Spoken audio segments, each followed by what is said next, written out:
Un projet de relogement peut parfois s'apparenter à un parcours du combattant à l'issue incertaine.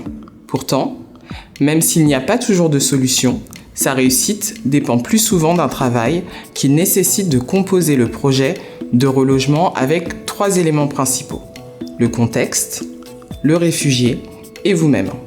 Je suis Gladys Telassamou, je travaille au groupement d'intérêt public Habitat Intervention Sociale en tant que chargée de mission formation. Je vais vous présenter un exemple de méthodologie de construction d'un parcours de relogement. Un projet de relogement aura d'autant plus de chances d'être réussi qu'il prendra en compte certaines étapes. Elles permettront d'inclure la personne réfugiée pour définir son parcours et comprendre son nouvel environnement de vie. Pour cela, vous le savez, il n'y a pas une recette miracle. Je voudrais néanmoins vous partager un exemple de méthodologie dont vous pouvez vous inspirer.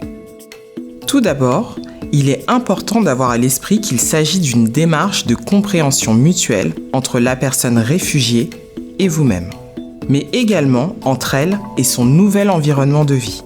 C'est une démarche qui s'inscrit dans la durée et qui nécessite de garder une prise de recul afin d'assurer une distance dans l'accompagnement avec la personne. Il s'agit de venir interroger l'idéal projeté par la personne réfugiée. Quelle est sa propre idée du logement dans lequel elle souhaiterait vivre? Quelle est son expérience en matière de logement? Quel logement occupait-elle dans son pays d'origine? Quelle configuration de logement ne lui conviendrait absolument pas? Quel est son savoir propre? Quelles sont ses représentations sur le logement en France?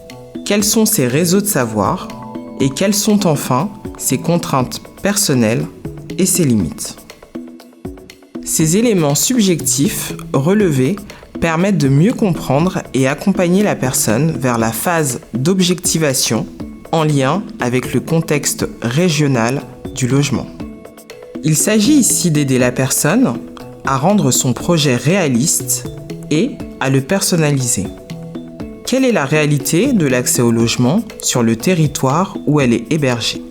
Est-ce que les ressources de la personne sont en adéquation avec les frais inhérents à l'accès à un logement? Par ailleurs, il apparaît nécessaire dans certaines situations d'inviter la personne à réaliser ses propres recherches pour mieux envisager son projet.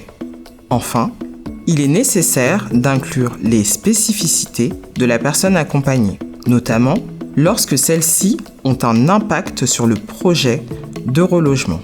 Par exemple, si on est en présence de handicap et qu'un logement PMR est nécessaire, il sera primordial de l'inclure, car la demande devient spécifique et le logement devra comporter des éléments d'adaptation. L'objectivation est le début d'un travail pédagogique qui permet de conscientiser la personne réfugiée à son parcours résidentiel dans lequel le logement à la clé ne sera pas forcément définitif. Accompagner la personne réfugiée dans son projet de relogement, c'est tenir compte des éléments subjectifs de la personne en lien avec les éléments objectivants que nous venons de voir. Nous arrivons ainsi à un idéal réajusté, étape intermédiaire qui permet une concrétisation du projet. C'est à ce moment que l'on peut dresser un inventaire des possibles mobilisables en tenant compte des impossibilités. En effet, il est important de ne pas laisser à la personne de faux espoirs. Cela ne veut pas dire que ce qui est impossible à l'instant T ne se transformera pas en possible à l'avenir.